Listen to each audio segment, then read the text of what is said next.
trabajo, ya la partida de esta presentación, ejemplar. La decana me ha escuchado decir esto muchas veces en el consejo universitario y en otras reuniones que compartimos, el trabajo ejemplar que ha realizado la Facultad de Odontología en todo este tiempo, ¿no? Creo que lo vamos a ir revisando en la presentación, pero la verdad es que el nivel de preocupación, de planificación, de facilidad para pensar, o compromiso más bien, distinto, es realmente notable. Y ustedes han sido un ejemplo para el resto de la universidad y para nosotros también a nivel central. Cuando leí este título que me dieron, me sobrecoge, la verdad. Toda esta presentación que yo voy a hacer, creo que todos ustedes lo saben porque lo han vivido, porque son los protagonistas y los actores de lo que voy a contar. Pero cuando uno dice universidad en pandemia, como bueno, título que le toca hablar, es muy impactante esto que nos ha tocado vivir, ¿verdad? Y creo que es algo que día a día debemos tener presente. Porque por un lado nos va a dar energía para superarlo y por otro también nos va a dar paciencia para darnos cuenta cuando falta y comprensión, ¿no?, de la dificultad de este trabajo. Entonces la presentación la organicé en 4 puntos que están en la siguiente diapositiva. Primero, alguien me la va a tener que pasar. Con dominio yo de la presentación. Sí.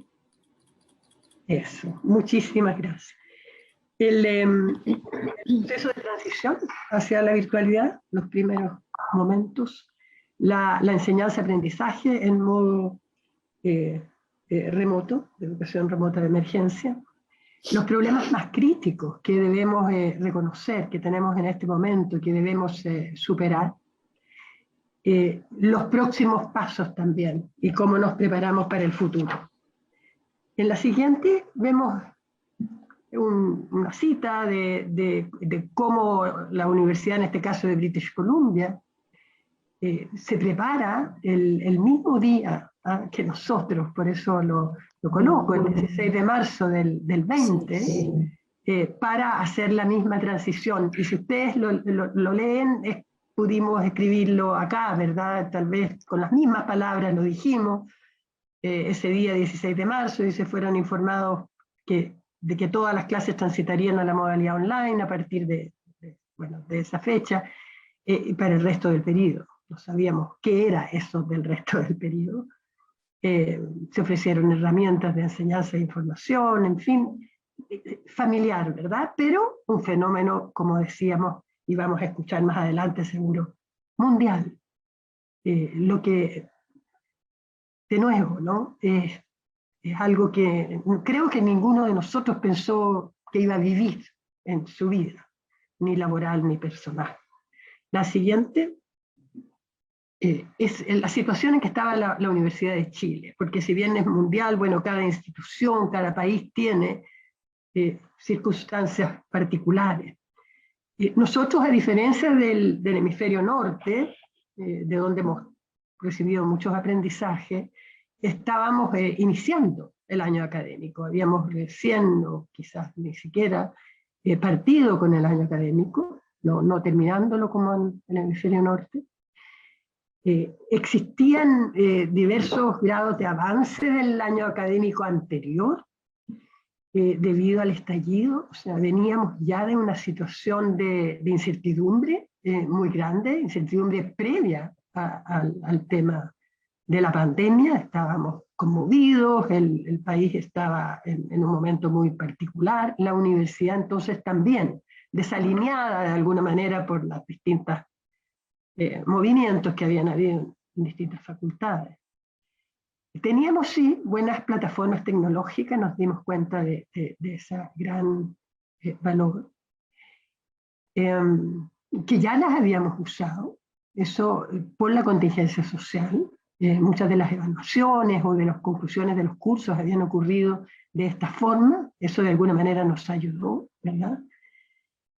Pero también habían diferencias en el uso de la tecnología, había diferencias en la preparación de los profesores y por supuesto en la dependencia de la presencialidad de las distintas disciplinas y profesiones.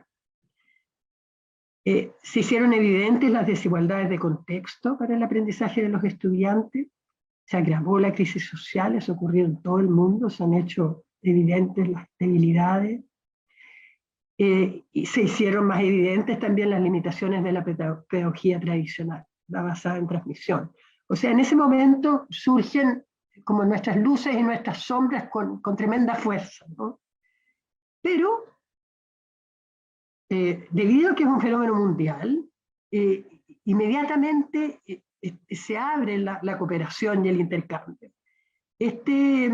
Este informe que está aquí, que se llama Integridad, Resiliencia y Reforma, y que ya su solo título orienta, es de esta gran universidad tecnológica china, de la Universidad de Tsinghua, y ellos lo producen en su Facultad de Educación, o Instituto de Educación, en abril del 20, o sea, muy, muy temprano para nosotros.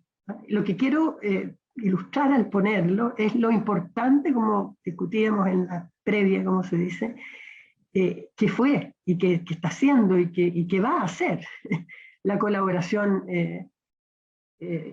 internacional. Aquí, a ver, voy a coger una cosa para poder leer bien.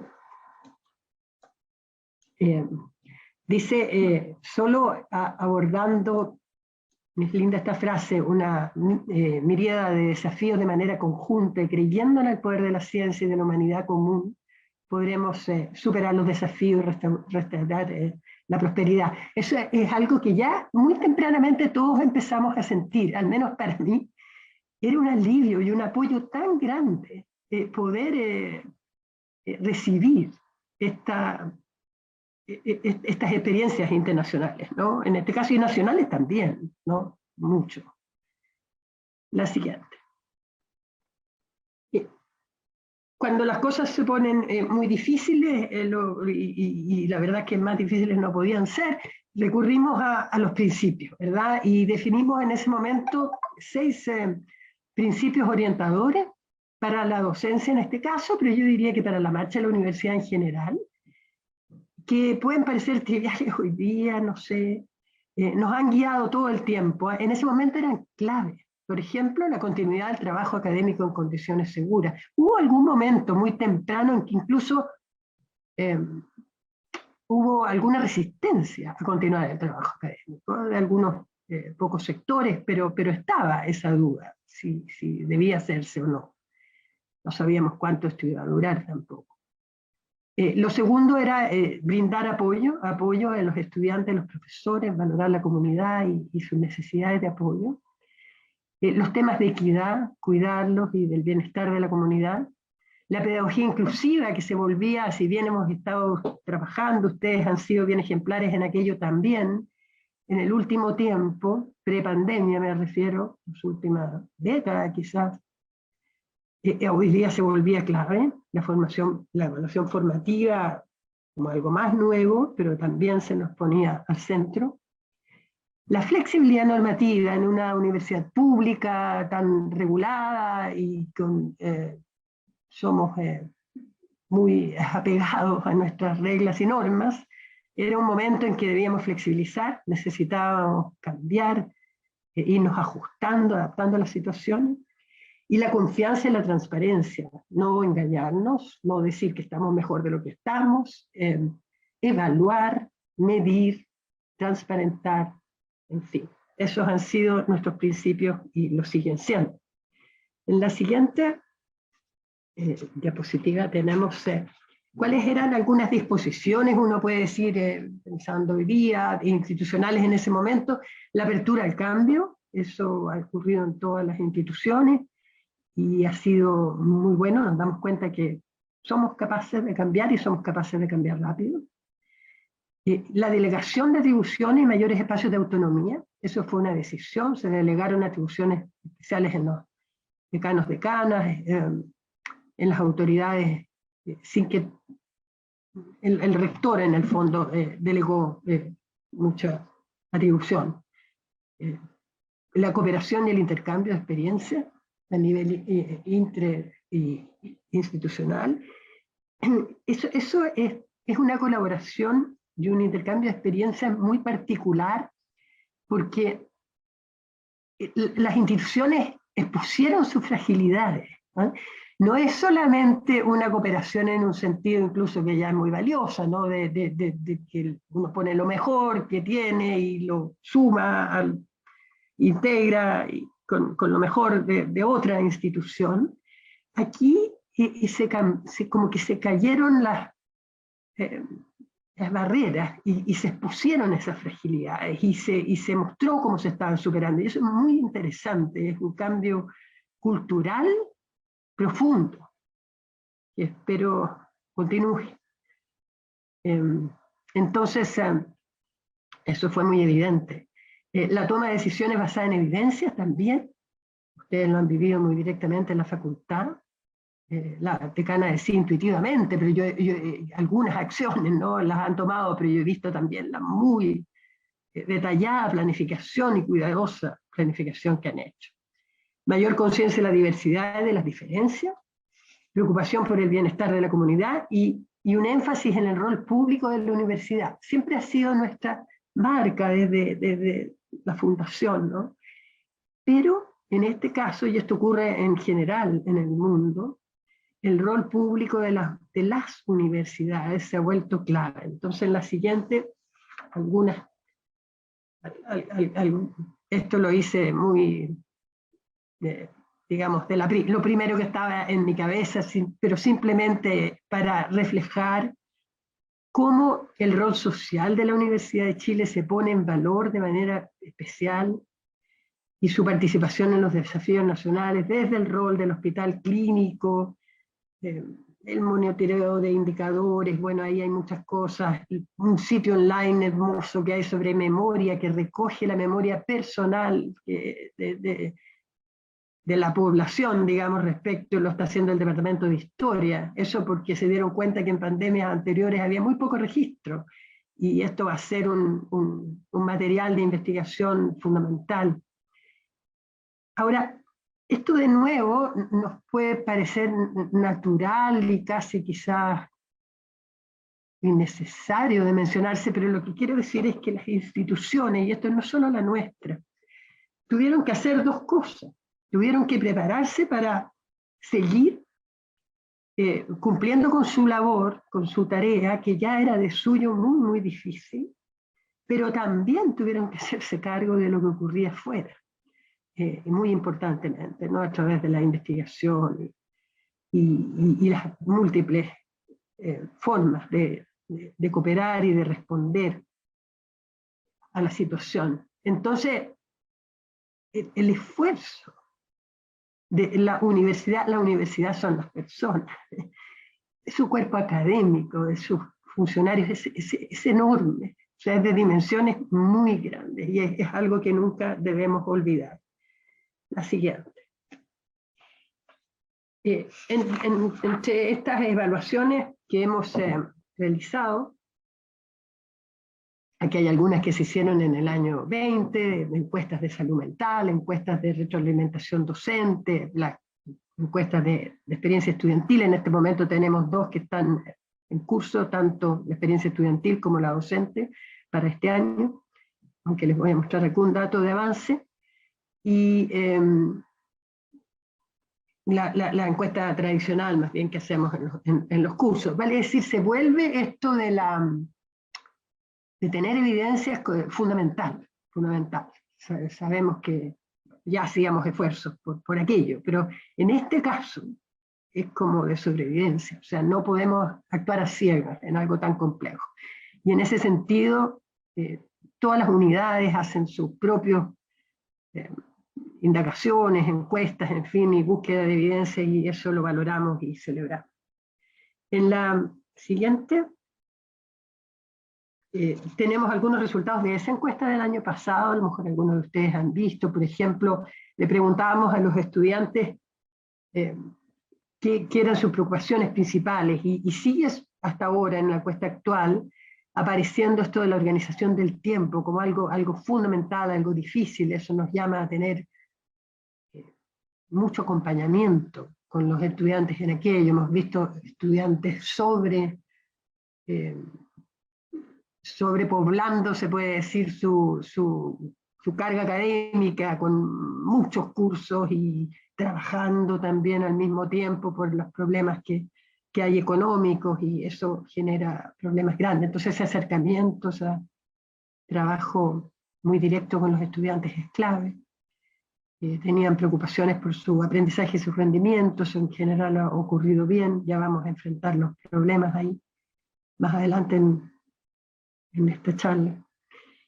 Y eso, muchas gracias. Está bien, en ese momento nos dábamos cuenta que los estudiantes de primer año felizmente estaban tranquilos, estaban trabajando relativamente bien. Les preguntábamos qué consejos darían a sus profesores en los próximos meses. Aquí hay muchas respuestas, pero ustedes ven ahí las palabras que se destacan. En general, los estudiantes agradecen a sus profesores y profesoras, pero les pedían también flexibilidad, disposición, empatía. Era muy afectivo. Cuando le preguntamos qué piden de sus profesores, mucho tenía que ver con las emociones y con los afectos. La siguiente. Este es un estudio, les voy a mostrar dos láminas, de un estudio de la Universidad de British Columbia, en que se preocuparon por medir o conocer el nivel de cómo se afectaba el involucramiento, en este caso, en esta publicación lo ponen como el engagement, en un estudio tanto de encuestas a estudiantes como profesores y de conversaciones con ellos, y el involucramiento de tres formas distintas. El involucramiento afectivo, se supone siempre con el trabajo académico, ¿no? El involucramiento conductual, si participaban o no, ese tipo de cosas, y el involucramiento cognitivo, del esfuerzo mental, del aprendizaje propiamente tal. Y en la siguiente tenemos algún resumen de sus resultados. El involucramiento afectivo se ve en general disminuido, ¿no? Dice que los estudiantes tienen menos, por supuesto, interacción, es comprensible eso, una vez que uno lo mide, pero hace sentido. Y por otro lado, el involucramiento cognitivo de lo que es como la academia seca, digamos, del aprendizaje propiamente tal, o el esfuerzo mental, el trabajo, el tiempo que se también destina a aprender, en general ha aumentado. Ahora, no siempre, porque depende de las características de los aprendices, se puede decir. Entonces, por ejemplo, el involucramiento afectivo en algunos casos también aumentaba, con individuos, ¿no? Y por dos razones en esos casos. Porque esta forma de aprendizaje online para algunos estudiantes resultaba como más inclusiva, se atrevían más a participar de alguna manera, y también disminuía el nerviosismo, que sea, esto por el uso del chat, por ejemplo, eso aparece. Cuando disminuía, que era en la mayoría de los casos, se debía a que no era posible reproducir las relaciones que se dan presencialmente a distancia. La siguiente.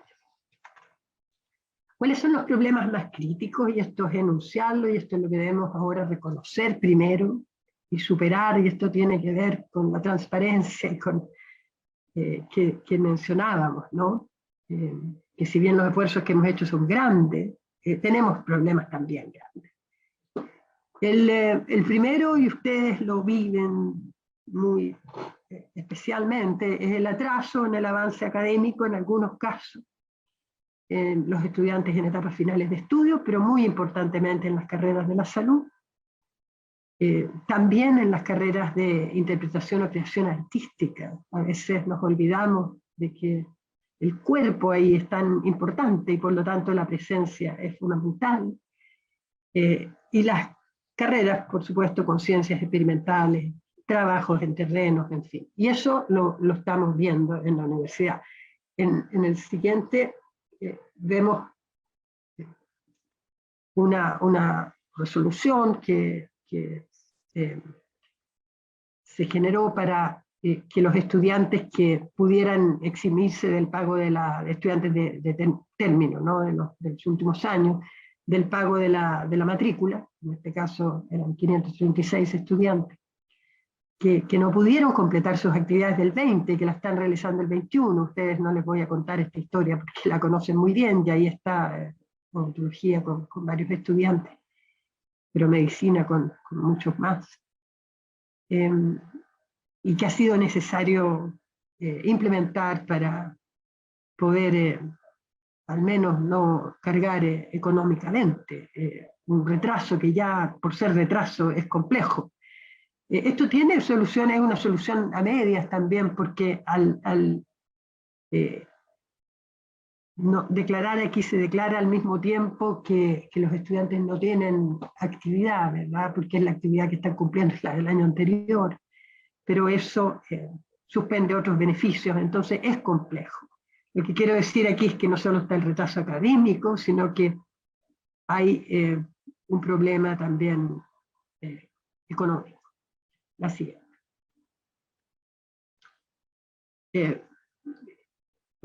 Sabemos ya que vamos a tener beneficios estudiantiles que se van a ir agotando porque tenemos este sistema de gratuidad en Chile, esto para la doctora Manzanares, que solamente reconoce la gratuidad por la duración nominal de la carrera, y como las carreras aquí se han retrasado, vamos a tener más estudiantes a los que le está expirando este beneficio. Y eso es muy complejo y nos mandata, nos obliga a realmente encontrar solución a esto desde el punto de vista de completar sus estudios en el más breve tiempo posible, con el mayor de los esfuerzos posible. La siguiente. Tenemos un problema crítico también, lo hemos tenido a lo largo, una de las dificultades ha sido la evaluación de los aprendizajes, ¿verdad? Donde nuestras metodologías eran bien tradicionales. Los profesores y profesoras han hecho esfuerzos importantes por cambiar sus metodologías de evaluación, pero nos hemos encontrado también, y eso está en la siguiente lámina, con el tema importante de la integridad académica. Eso está, que aparece como algo muy negativo, pero como algo que tenemos que enfrentar, que debemos educar, que debemos sancionar. También cuando se produce ha sido uno de los problemas importantes en este tiempo. La siguiente.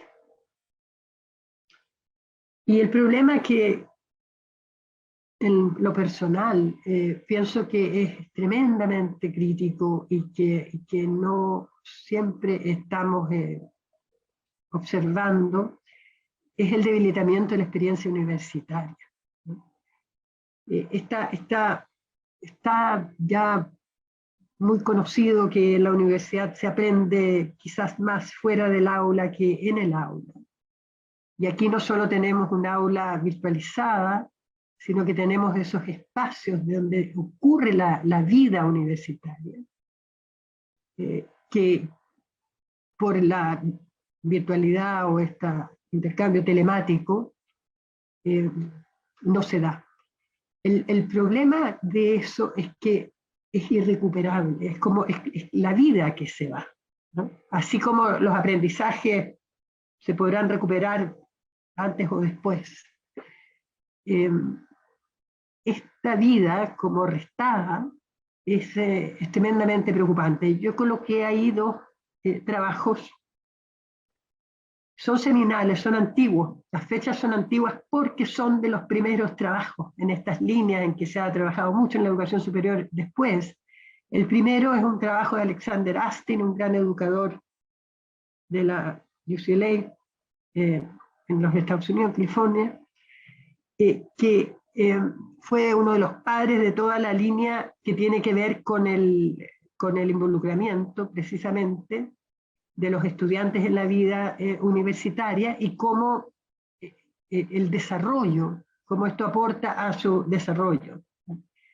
cómo afecta el aprendizaje, pero también el desarrollo personal, el desarrollo profesional, en fin, por la participación activa en la vida del campo. El trabajo de Astin, por ejemplo, fue muy importante para validar la existencia de estos dormitorios, de los dorms en Estados Unidos, en los distintos campus, y que las universidades invirtieran en aquello, en crear estas vías de campus.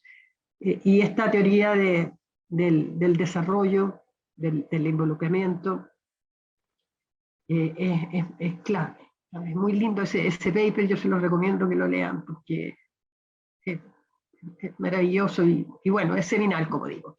Y el otro que cito aquí es también un paper seminal, que es uno de los primeros trabajos en los Estados Unidos que se pregunta si la diversidad a la que nosotros hemos apostado tanto, ¿no?, con nuestro trabajo en equidad, es de verdad beneficiosa para todos. Fue la pregunta que se hace este trabajo, ¿y por qué?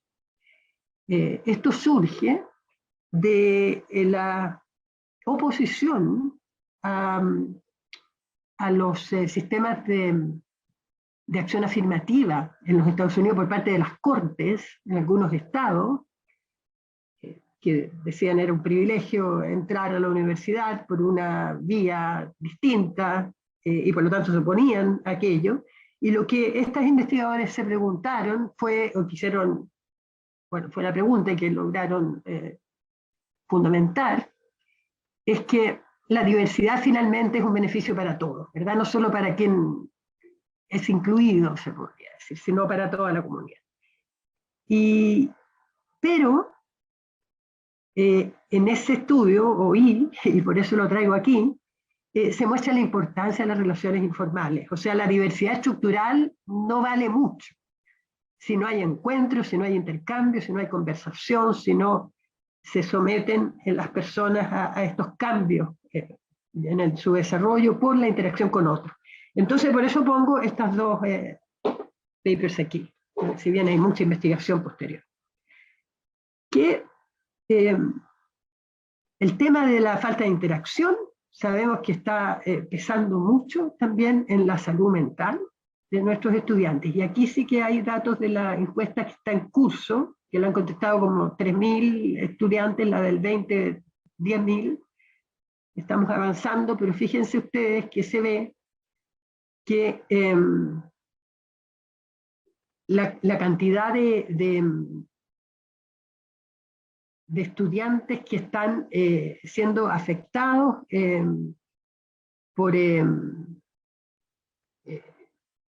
por su salud mental está aumentando, ¿no? Y eso es algo preocupante para todos, y debemos enfrentarlo. La siguiente. El esfuerzo de los académicos, este trabajo circuló muchísimo, ustedes lo habrán visto en Nature, y lo que quiero decir es que la salud mental no solo afecta a los estudiantes, sino esta carga enorme de los académicos, académicas, también, por supuesto, de los profesionales y los funcionarios en general que apoyan tan importantemente nuestra labor. Este burnout o desgaste profesional está documentado, está afectando más a las mujeres, está afectando más a los académicos y académicas en las etapas medias de la carrera, donde se juega más su avance académico, su evaluación académica para tener cargos permanentes en algunas partes del mundo, en fin.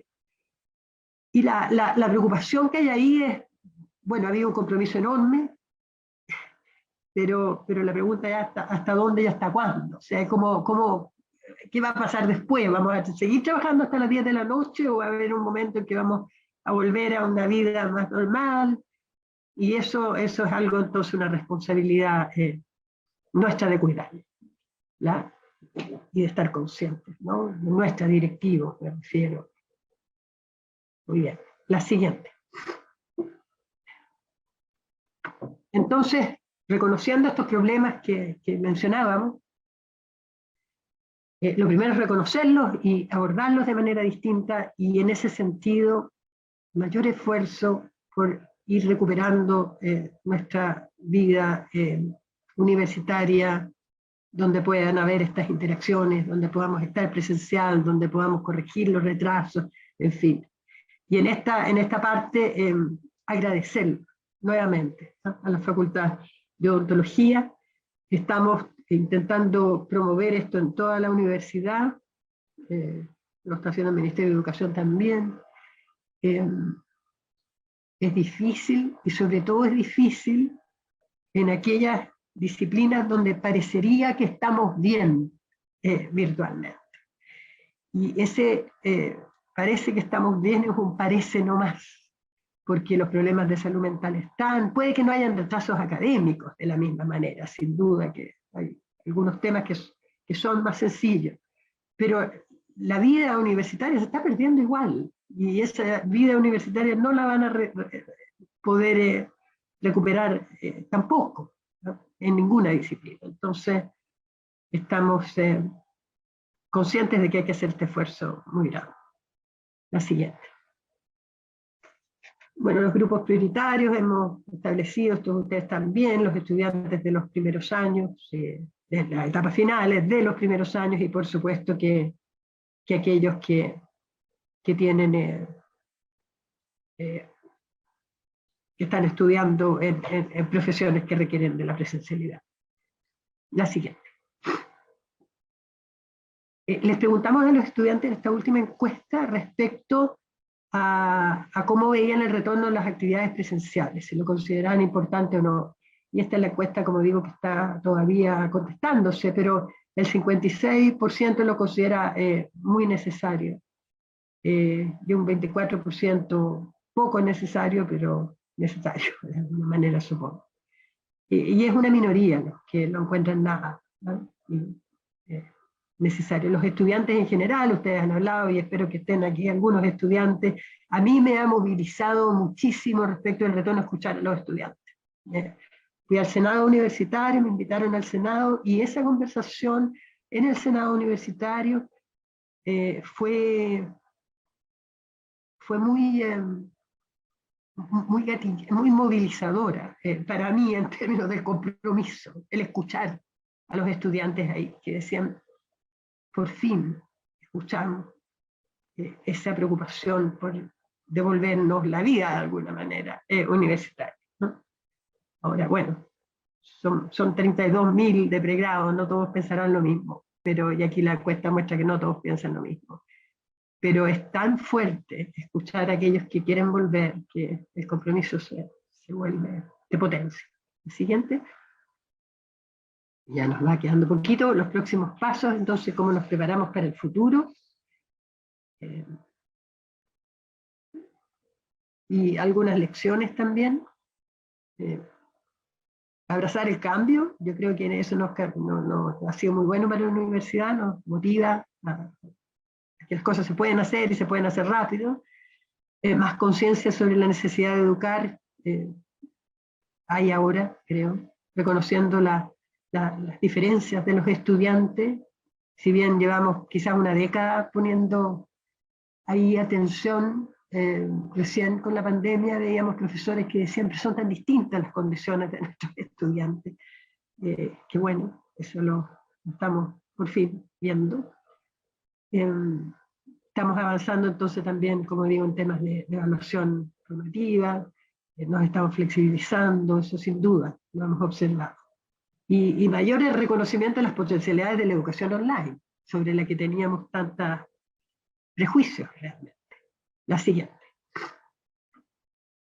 En cambio ahora la reconocemos como un vehículo tan importante para la internacionalización, por ejemplo. Hemos tenido experiencias ahí muy interesantes en el marco, especialmente de la APRU, de la Asociación de la Universidad de la Cuenca del Pacífico, con cursos compartidos que se instalaron rápidamente, y tenemos estudiantes que están cursando sus cursos desde Santiago en Hong Kong o en Japón, y se levantan en medio de la noche y contentos de hacer sus cursos, una cosa realmente impresionante de ver.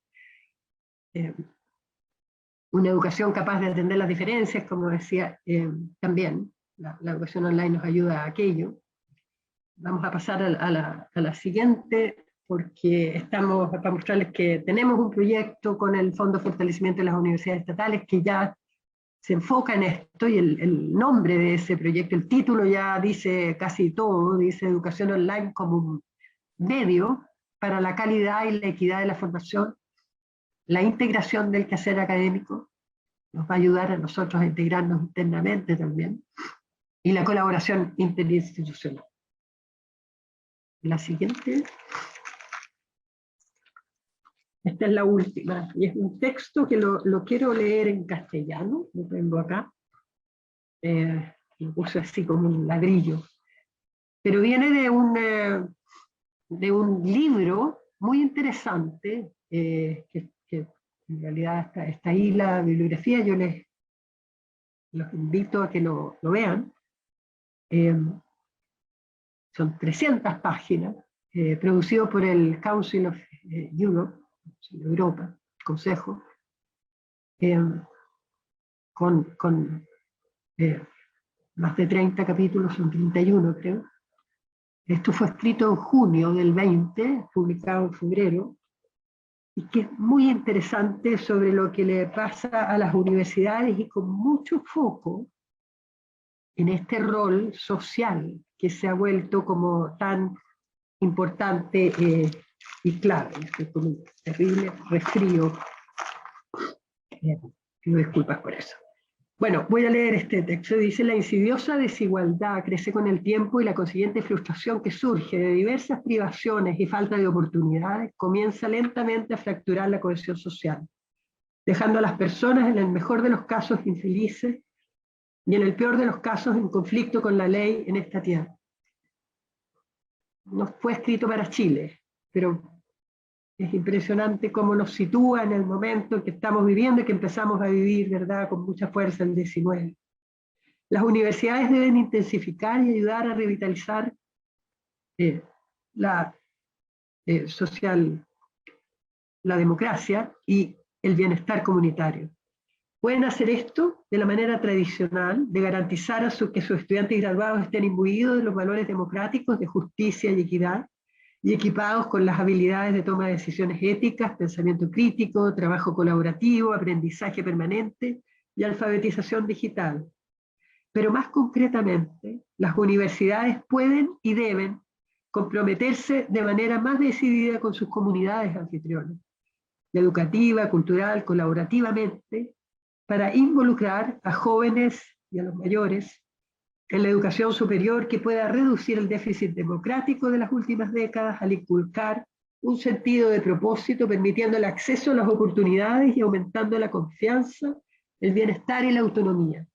No fue escrito en Chile, y por eso es tan importante, porque es tan lo que nosotros habríamos querido escribir, cada uno, yo creo, de los que estamos escuchando esto hoy día. Entonces el mundo está en este lugar, las universidades están en este lugar, y lo bueno es que nos toca enfrentarlo juntos. Eso, esa es mi presentación. Muchas, muchas gracias.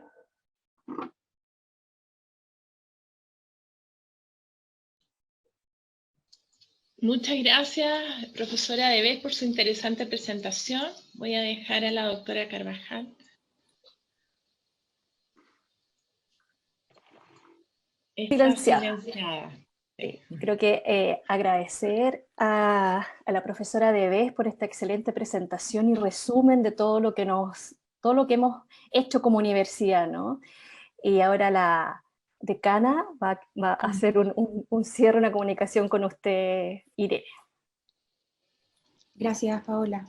Bueno, agradecer, Rosita, la presentación. De verdad que el mirar la visión más cosmopolita de lo que es la universidad y salirnos nosotros desde lo que es facultad de odontología, nos hace entender que estamos todos compartiendo esta experiencia, ¿no? Pareciera ser que este es el déjà vu que siempre se presenta en la pandemia. Lo que nos pasa a nosotros le pasa a todos, estemos en cualquier lugar del planeta. es una experiencia en la que nosotros estamos constantemente teniendo que cambiar de puntos de vista, porque la evidencia nos muestra que hay que ir caminando por otro vía e improvisar, y es de alguna manera también un compromiso, como lo planteaba en su presentación, hasta donde se pueda, en el fondo. O sea, es incondicional el continuar con la misión que tenemos como académicos de esta universidad pública. Y claro, el agotamiento del académico tiene que ser el último, porque tenemos que sostener a nuestros estudiantes y también al personal de colaboración en la institución. Pero me parece importante que nos podamos reconocer como una entidad muy similar al resto de las facultades de esta universidad pública. A mí me gustaría, Rosita, si vicerrectora, si pudiera, a lo mejor enviarnos un mensaje a nosotros, Facultad de Odontología, que tiene que ver con el cómo enfocarnos en los aprendizajes nucleares, en el proceso formativo de nuestros estudiantes, sobre todo los que están en la etapa terminal de su proceso.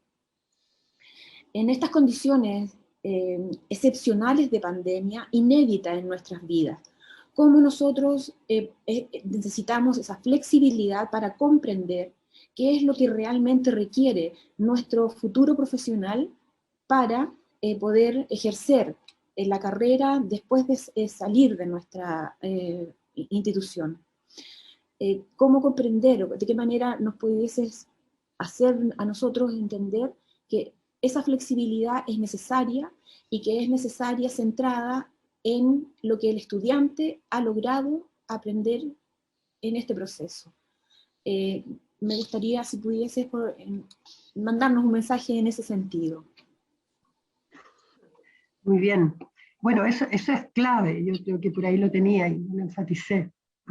Parte del valor que ha tenido esta experiencia es precisamente que nos ha hecho revisitar con ese sentido como no es de urgencia, sino como de mayor profundidad, lo que son nuestros planes formativos, centrarnos en qué es lo fundamental y qué puede hacerse, o bien no hacerse, o hacerse de otra manera, porque son dos temas. Uno es qué abordo y cómo lo abordo, ¿no?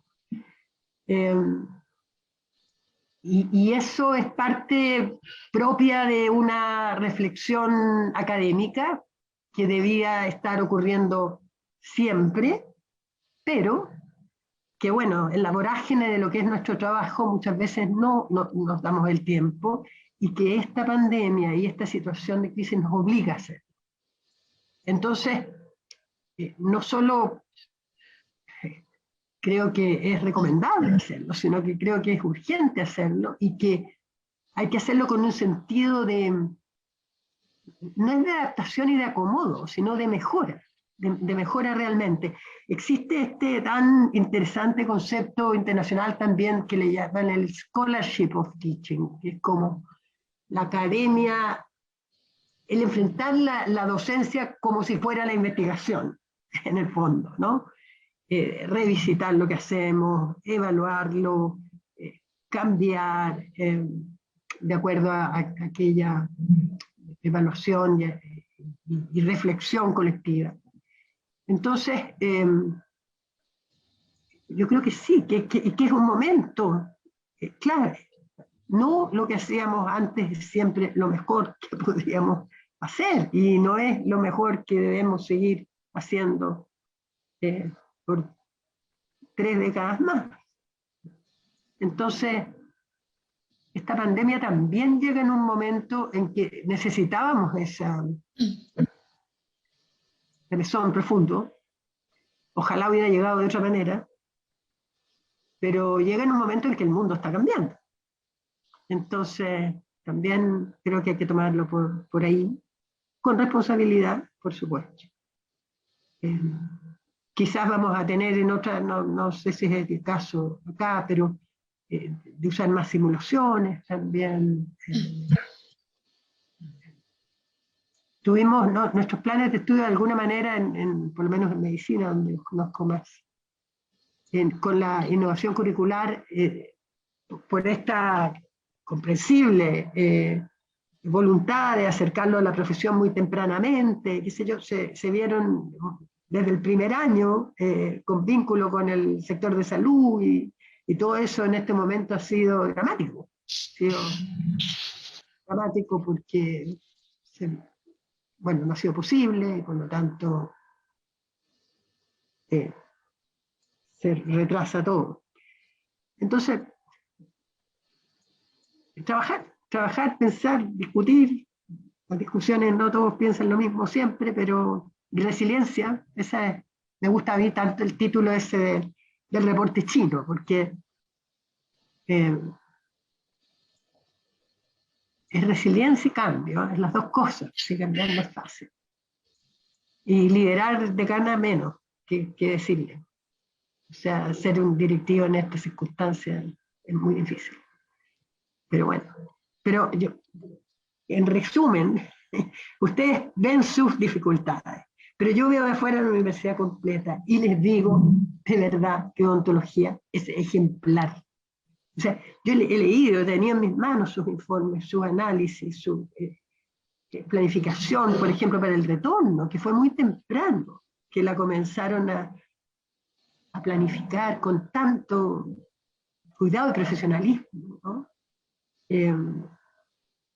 Uno a veces no se da cuenta de eso porque está inmerso en su propio mundo, ¿no? Y ve las dificultades. Así que agradecer y felicitar de nuevo y sí, impulsar el cambio.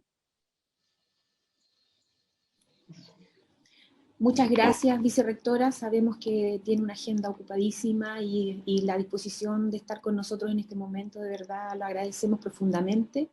La visión de la universidad global que usted tiene por su experiencia y el cargo que ocupa para nosotros es muy importante en este momento en que estamos nosotros ya en presencialidad, pero que estamos también recibiendo la señal de la Casa Central en términos de aumentar la presencialidad. Nuestros estudiantes de primero deben venir a su casa de estudios, conocerse entre ellos, y entonces también vamos a abordar otros aspectos que no pudimos abordar en un principio, porque estábamos centrados en lo más urgente, pero también entonces estos análisis, estas visiones distintas de cada uno de los que presentará en esta jornada nos va a enriquecer para poder tomar mejores decisiones y fundadas en beneficio de toda la comunidad de nuestra facultad. Así que profundamente agradecida por su presencia y sus palabras. Muchas gracias.